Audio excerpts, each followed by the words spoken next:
अस्सलाम वालेकुम। अॼु 7 मार्च आहे ऐं अल्लाह जो शुक्र आहे त अॼु 6 ॾींहं आहे।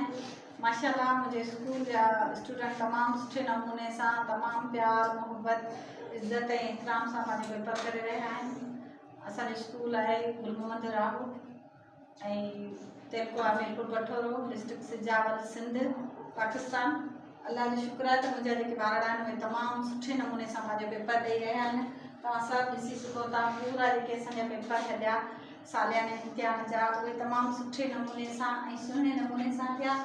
ऐं अल्लाह जो शुक्र आहे त हिननि खे जेका बि महिनत कराई पूरो साल जेको हुननि खे पढ़ायो हुननि खे महिनत कराई उनजो इहो ई सुलो आहे त मुंहिंजा जेके ॿार आहिनि उहे तमामु सुठे नमूने सां पेपर ॾेई रहिया आहिनि। तव्हां सभु असां सां पूरो हफ़्तो गॾु हुया ऐं हाणे बि तव्हां ॾिसी सघो था त असांजा ॿार जेके आहिनि उहे तमामु घणे नज़्म ज़ब्त सां पेपर ॾेई रहिया आहिनि।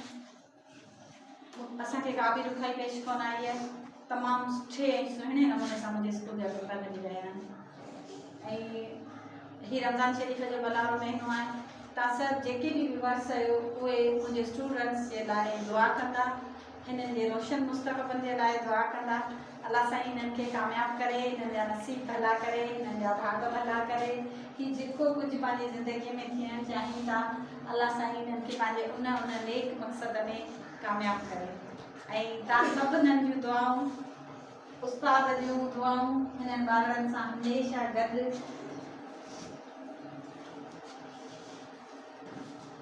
जॾहिं इंसानु ॿियनि जे बचनि लाइ दुआ कंदो आहे न त जेको रब पाक आहे उहो वरी अल्लाह साईं हुनखे पंहिंजनि बचनि में बरकतूं अता कंदो आहे।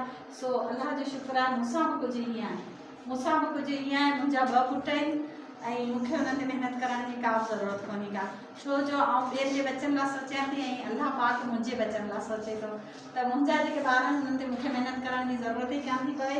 ऐं हिननि जो रोशन मुस्तक़बिल जे लाइ सोचियां थी। चवंदा आहिनि न त जेको ॿियनि जे राहुनि में रोशनियूं कंदो आहे उन जे राहुनि में रोशनी वरी रब कंदो आहे। सो इन ॻाल्हि ते आउं ख़ुदि बिलीव कयां थी त आउं जेकॾहिं हिननि जे रस्तनि ते रोशनियूं करे रही आहियां, हिननि जे रस्तनि ते ॾिया ॿारे रही आहियां त रब पाक इंशाअल्लाह मुंहिंजे बचड़नि जे रस्तनि ते रोशनियूं कंदो। उन्हनि जा जेके मुस्तक़बिल आहिनि उन्हनि खे रब पाक रोशन कंदो।